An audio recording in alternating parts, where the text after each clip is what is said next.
तो south Africa ने West Indies को हराकर भारत के लिए जो टी20 वर्ल्ड कप सेमीफाइनल में जाने की राह है उसको थोड़ा और आसान कर दिया है। साउथ अफ्रीका और वेस्टइंडीज के मुकाबले पर सभी भारतीय फैंस की भारतीय टीम की निगाह थी कि साउथ अफ्रीका ये मुकाबला जीते तो टीम इंडिया के लिए जो सेमीफाइनल की राह है वो आसान हो गई। साउथ अफ्रीका ने इस काम को कर दिया है। अब बाकी बचा काम टीम इंडिया को खुद करना है। आपको जिम्बाब्वे को हराना है जो कि मुकाबला आज ही खेला जाना है, और फिर आपको 1 तारीख को वेस्टइंडीज को हराना है। वेस्टइंडीज और भारत का जो मुकाबला ईडन गार्डन्स में खेला जाएगा उस दिन डिसाइड हो जाएगा कि साउथ अफ्रीका के साथ वो दूसरी टीम कौन होगी जो सेमीफाइनल में जाएगी, क्योंकि उस दिन अगर भारत मुकाबला जीतेगा तो भारत पॉइंट के बेसिस पर सेमीफाइनल में जाएगा। अगर वेस्टइंडीज अपना मुकाबला जीतेगी तो उस दिन वेस्टइंडीज साउथ अफ्रीका के साथ वो दूसरी टीम बनेगी इस ग्रुप से सेमीफाइनल में जाने वाली। साउथ अफ्रीका ने आज यहां पर शुरुआत से ही वेस्टइंडीज की बल्लेबाजी की कमर तोड़ दी।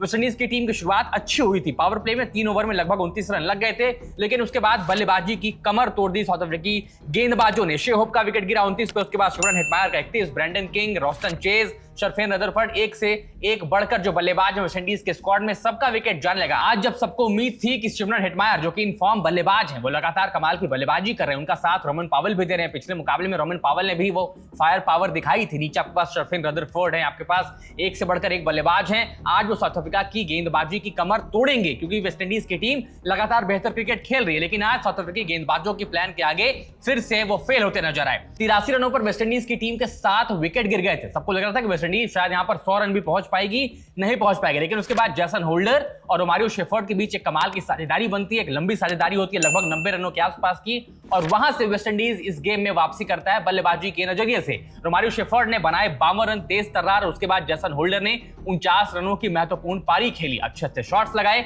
176 रन पर वेस्टइंडीज का टोटल पहुंचता है 20 ओवरों में, जिस बार एक वक्त पर जब किसी को उम्मीद नहीं थी कि वेस्टइंडीज 100 रन पर भी जा सकती है, वहां पर 176 का टारगेट साउथ अफ्रीका के सामने रखा गया। उम्मीद जताई जा रही थी कि जब शाम ढलेगी, अंडर द लाइट्स जलेंगे, तो शायद साउथ अफ्रीकी बल्लेबाजों को थोड़ी सी मुश्किलों का सामना करना पड़ेगा, क्योंकि जैसन होल्डर हो, चाहे गुडाकेश मोती हो, चाहे रॉस्टन चेज हो, अच्छी गेंदबाजी कर रहे हैं। रोमारियो शेफर्ड अच्छा वेरिएशंस लेकर आते हैं। फोर्डे जो उनके पास एक और गेंदबाज है वो भी अच्छी वेरिएशंस करते हैं, मिडिल ओवर्स में रन स्लिप नहीं होने देते। लेकिन जब साउथ अफ्रीका रन चेस करने आई तो क्विंटन डिकॉक और एडन मार्करम क्या कमाल की शुरुआत देते हैं। पहले विकेट के लिए दोनों के बीच 95 रनों की साझेदारी होती है। 95 पे पहला विकेट गिरता है और वहां पर क्विंटन डिकॉक एक कमाल की पारी खेलकर आउट होते हैं। 24 गेंदों में 47 रन बनाते हैं, और वहीं एडन मार्करम कप्तान टीम के 46 गेंदों में 82 रनों की नॉट आउट पारी खेलते हैं। उसके बाद जो बल्लेबाजी करने आते हैं रियान रिकल्टन, वो भी 45 रनों की पारी खेलते हैं। रियान रिकल्टन देखिए आउट ऑफ फॉर्म बल्लेबाज थे, लेकिन आज इनके भी बल्ले से रन निकल कर आ गए हैं। साउथ अफ्रीका की टीम 5वां मुकाबला अपना नरेंद्र मोदी स्टेडियम में टी20 वर्ल्ड कप का खेल रही थी, और फाइनल भी यहीं खेला जाना है। मतलब साउथ अफ्रीका को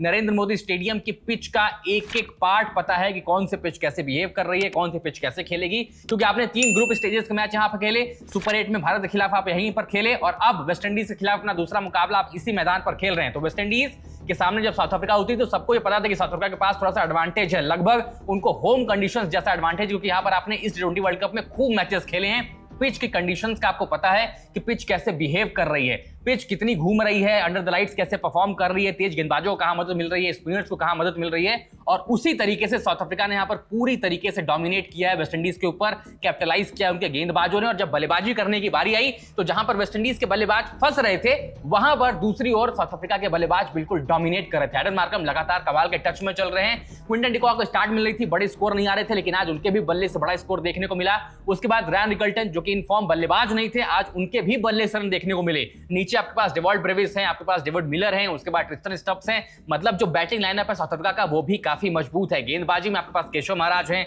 लुंगी एंगिडी हैं, आपके पास Kagiso Rabada, Corbin Bosch, Markram Jansen, मतलब एक से बढ़कर एक गेंदबाज, एक से बढ़कर एक बल्लेबाज है, और एकदम बैलेंस्ड स्क्वाड साउथ अफ्रीका की नजर आ रही है। एकदम अनबीटेन रन में चल रही है साउथ अफ्रीका की ये टीम, और फाइनल भी इसी मैदान पर होना है। तो साउथ अफ्रीका को एक मुकाबला जिम्बाब्वे से आपको खेलना है, वो जीतेंगे हारेंगे कोई फर्क नहीं पड़ता, फिर भी सेमीफाइनल में एडवांस कर चुके हैं। जो टीम इनके सामने फाइनल में उतरेगी उसको सिर्फ इनके प्लेयर्स के साथ मैचअप नहीं बनाना है, आपको कंडीशंस भी उनसे बेहतर असेस करनी, उनसे बेहतर पढ़नी है, क्योंकि साउथ अफ्रीका को अहमदाबाद की पिच का बखूबी पता है। चाहे काली मिट्टी पर मैच कराइए, चाहे आप लाल मिट्टी पर मैच कराइए, कहीं पर भी कराइए, एक एक घास वो पढ़ सकते हैं इस वक्त नरेंद्र मोदी स्टेडियम की पिच कैसा बिहेव करने वाली है। साउथ अफ्रीका की इस जीत से भारतीय टीम को बहुत राहत की सांस मिली होगी, क्योंकि यहां से अब टीम इंडिया की जो राह है सेमीफाइनल के लिए वो आसान हो गई। आपको जिम्बाब्वे को हराना है, आपको वेस्टइंडीज को 1 तारीख को ईडन गार्डन्स में हराना है।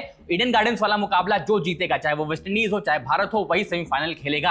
अब नेट रन रेट वाला जो पूरा सिनेरियो है वो बिल्कुल इरेडिकेट कर दीजिए, उसको इरेज कर दीजिए, लेकिन इसके लिए टीम इंडिया को जिम्बाब्वे से जीतना पड़ेगा चेन्नई में, चेपॉक में, तभी आप वो फाइनल डिसाइडर पर जाएंगे। वेस्ट इंडीज के खिलाफ जो आप मुकाबला खेलेंगे तो वेस्ट इंडीज के लिए भी डू और डाई है, भारत के लिए भी डू और डाई वाला मुकाबला होगा। दोनों टीमें हल्के में लेने की कोशिश नहीं करेंगे, क्योंकि पता है कि भारतीय टीम एक ऑलरेडी सबसे लो पर जा चुकी है। अब यहां से जब कमबैक होगा तो सामने वाली टीमों के लिए खतरा है। वेस्ट इंडीज कभी भी कमबैक कर सकती है। 83 पर 7 से अगर वो 176 तक पहुंच सकते हैं तो आपको पता है कि उनकी बैटिंग लाइनअप में कितनी डेप्थ है। उनकी गेंदबाजी आज भले यहां पर काम नहीं करके गई, लेकिन उनकी गेंदबाजी भी उनका एक मजबूत पक्ष है। तो टीम इंडिया से जब आप ईडन गार्डन्स में मिलेंगे तो वहां पर वेस्ट इंडीज भी डू और डाई मुकाबले में पूरी जान लगाने वाला है। तो अब जो इक्वेशन है वो टीम इंडिया के लिए, वेस्ट इंडीज के लिए बिल्कुल क्लियर है। साउथ अफ्रीका एडवांस कर चुका है सेमीफाइनल के लिए। अब देखना दिलचस्प कि कौन सी टीम 1 तारीख को मुकाबला जीतेगी और वो साउथ अफ्रीका के साथ इस ग्रुप की दूसरी टीम बनेगी सेमीफाइनल में जाने के लिए। लेकिन साउथ अफ्रीका से जिस मदद की जरूरत थी साउथ अफ्रीकी टीम ने वो तो कर दिया और आसानी से वो सेमीफाइनल के लिए क्वालिफाई कर चुके हैं और भारत के लिए एक आसान रास्ता बनाकर